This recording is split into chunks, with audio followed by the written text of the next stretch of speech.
Hey, what's going on, guys? Flick here, and welcome back to another episode of the Southampton Career Mode. And guys, we are coming to a close for this series. Just this episode and the next episode left to go. We'll take a look at our calendar, and we'll start off with the second leg of the EuroLeague semifinal. Currently, we have a 4-0 aggregate lead. If we were to blow that lead, I don't think we deserve a place in the final of the EuroLeague. But let's be honest, I don't think that will be happening. So we'll play that one to start off the episode. We'll simulate these two fixtures in the Premier League against Middlesbrough and against Chelsea. I believe all we have to do is get a draw, and then we will successfully win the Premier League title. Shouldn't be too difficult to do, but that means we will be able to close out our Premier League season at home against Arsenal, and we'll be able to lift up that Premier League trophy in front of the fans at St. Mary's. As we get into our first youth scouting report of the episode, I wanted to update you my plans on what I wanted to do for the series finale, and I wanted the EuroLeague final to be a complete live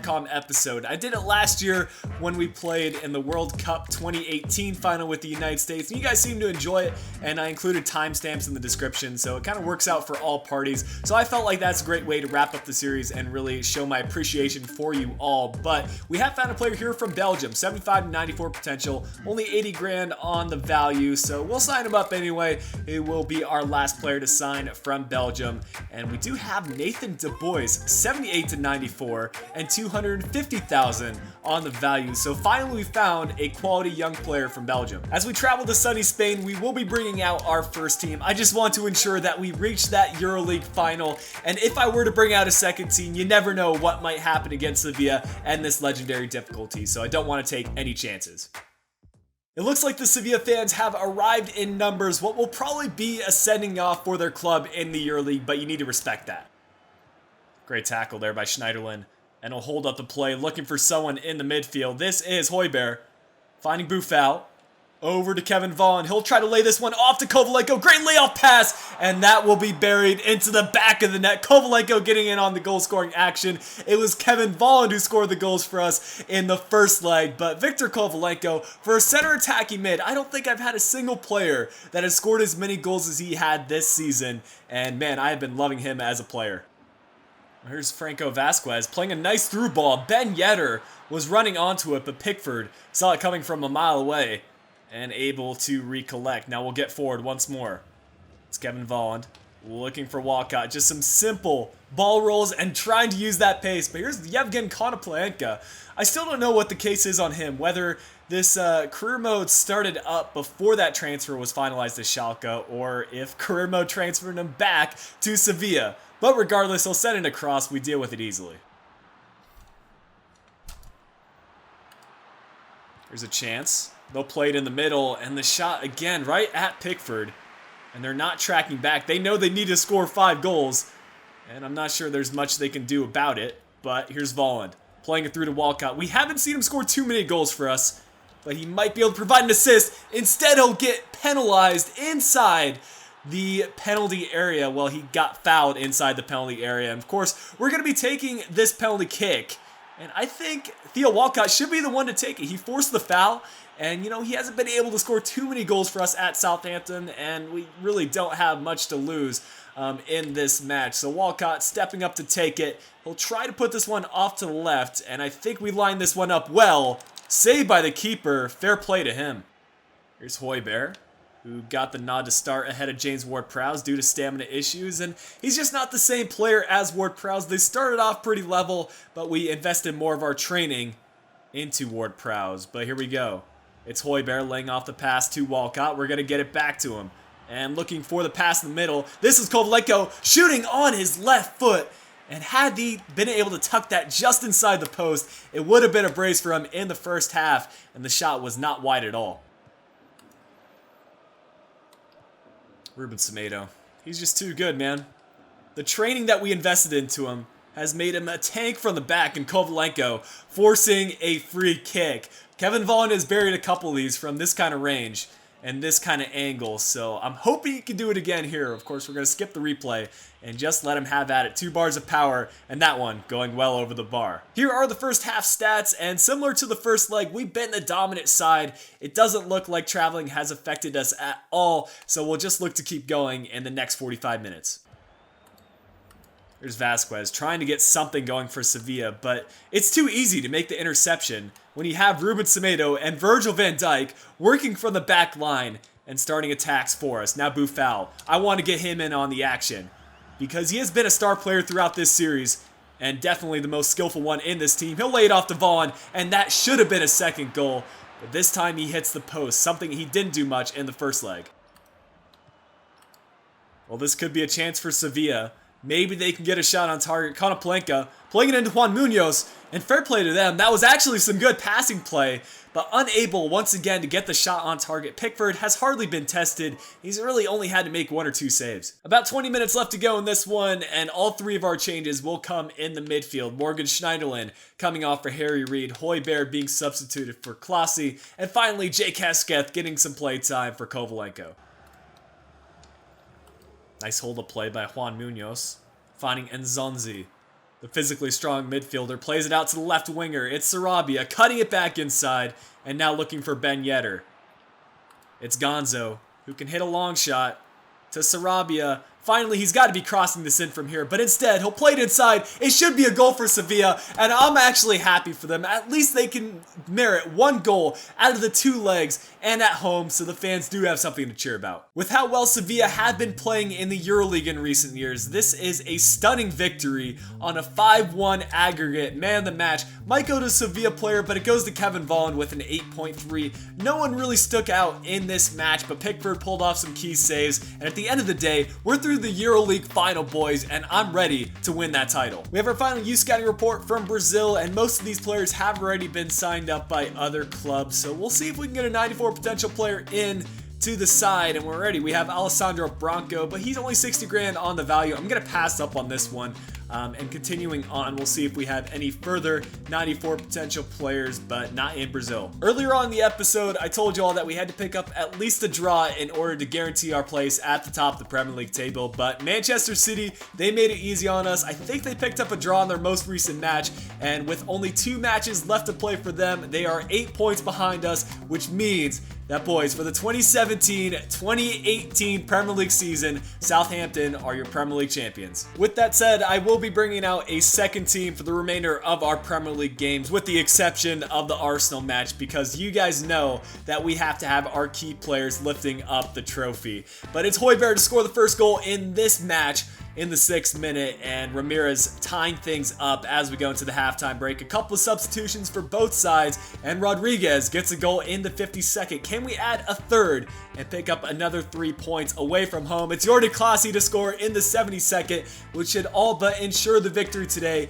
and that it does. We've got another simulated match away from home, and to be honest, I would be surprised if we pick up a win here, because Chelsea is a strong side, and they have a lot of high-rated players, which help out for these simulated fixtures. But it's still scoreless going into the 30th minute, and it's Matic to get the first goal of the match for Chelsea in the 33rd. As we go into the second half, we'll see if we can somehow secure a point out of this one. Couple substitutions for both sides, but now Chelsea running away with it. A 61st minute goal from Socrates will give them a 2-0 advantage, and that is how the match will end. We've got our final youth scouting report from Mexico, which I would say out of the 3 countries that we scouted out in this batch, they brought back the highest potential players, and it just seems like North America brings back a ton of talented youngsters, and this one included. It's going to be Quiroga to be added to the youth academy, and continuing on, we have a 68-92, not quite good enough for us, and that will finish things up for Mexico. Although this match will basically serve as a celebration for us, it has a lot of importance to Arsenal, so I can guarantee you they will be bringing out a strong side, and I do want to end off our Premier League campaign with a victory. Realistically, it wouldn't make much sense for me to start our first team when our EuroLeague final is just 2 or 3 days away. I want to make sure our side is fully rested for that fixture. So I went ahead and brought out our second team, as much as I want to have our first team on the pitch, but I went ahead and given captaincy to Jay Rodriguez, and I feel like this is a good trade-off because he played a crucial role for us in Season 1 as a goal scorer and as a striker, so I'm completely fine with letting him lift up the title. It's pretty interesting to look at the transfers, or lack thereof, that Arsenal have made in this career mode. Pretty much the only transfers they have made are players that are sitting on the bench. And already it's Stepanak taking on the Arsenal defense, playing into the middle. This is Mamuepa setting up Kortok. He's got a player on the right, and he will find someone. We're going to sweat it across once more. And I think Lloyd Isgrove just did a little bit too much. He should have had an effort, but we know his finishing is not that great. But we'll push on. Reed to find Stepanak again. This is going to be Thierry Ambrose, the goal scorer for us, and he's unable to bury it. That's the one aspect of his play that needs some work, and as a young player, he needs to be working on his finishing. Oh my goodness, what a save by Pickford. He pretty much pushed that over the crossbar, and that's some dangerous stuff if we look at the replay. But he does pull it off, and that's all that matters. So it's a corner kick.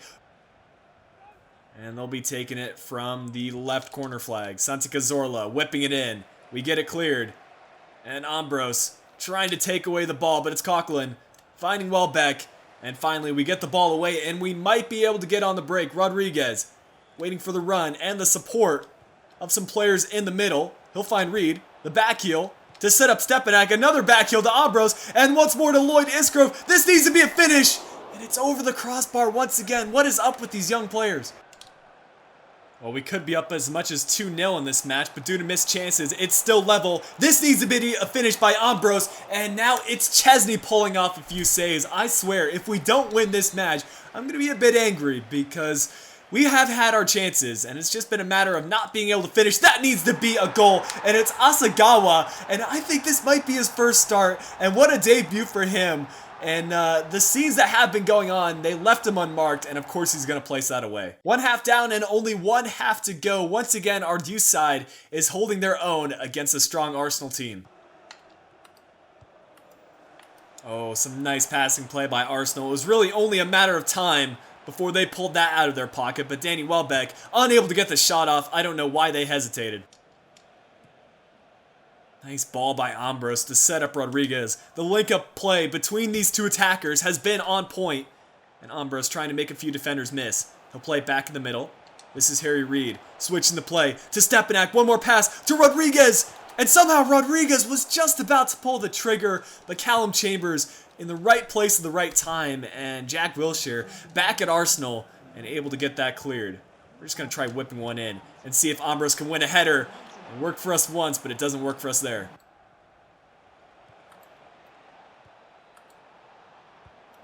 Oh, this could be it. This could be the chance for Alexis to finish on the near post. He hit the post, but it's Santi Cazorla who ends up snatching up the rebound and allowing Arsenal to draw level with 20 minutes left to play. I think I will be making some changes now because I want to pick up the win. I do want to reserve most of our first teamers for that EuroLeague fixture, but Jordi Klaasie coming in for Ivan Stepanak. We will have Theo Walcott coming up against his former side and being brought on for Lloyd Isgrove. Finally, we do have Kevin Volland coming in for Thierry Ambrose. He's got great stamina, and I think he can be one to score us a goal. Here we go. We're going to try to play this through. Harrison Reed unable to make it happen, and Jack Wilshere starting the attack on the other end for Arsenal. Switching up the play to find Alexis Sanchez, who created the first goal. Good block by Aguirre, but still with it. It's Arsenal. Could have played through Sanchez. And now Chamberlain over to Welbeck. He might look to shoot from here. He'll lay off the pass. The cross sets in, and it's a second goal. Arsenal have turned up in the last 5 minutes. And now, I don't know what to do, boys. We've really dampened our mood, and we need to somehow find a way to draw level. Come on, Vaughn, make that run for me. Make that run. We'll try to play it to him. Instead, it falls to Theo Walcott. Can he score against his former side? What a save by Chesney. Oh, come on, ref. That's unfortunate that we ended up losing this match. And we nearly tied it there at the end with Walcott. But let's not let that take away from winning a Premier League title for the 2017-2018 Premier League season. And what a turnaround we've had from Season 1. We found a top-notch goal scorer in Kevin Volland. We found a defense that does not concede. And this team all around is ready to take home the EuroLeague title as well. And this is really a fantastic sight. We've got J-Rod lifting the trophy, and all around him is a number of Youth Academy players that will be finding their way into the Southampton team in the future. Asagawa got a goal in this one, and I think he's a promising defender for for us. But overall, what a Premier League season this has been, but we're not done quite yet. A final look at the stats will show that Arsenal were the better side and they probably deserve the victory, but Aguirre put in a great performance with an 8.4, but man of the match went to Monreal with an 8.5, just edging past Aguirre. But guys, that'll wrap things up for today's episode of the Southampton Crew Mode. The next one, of course, will be the series finale. It'll be a live comm and it will be the EuroLeague final. Hope you guys are excited for that. If you are, make sure you drop a like on this video, subscribe if you are new around here, and if you're interested, you can follow me on my social links. Links to those are provided in the description down below. But until next time, this has been Flick. I'll be talking to you guys again soon.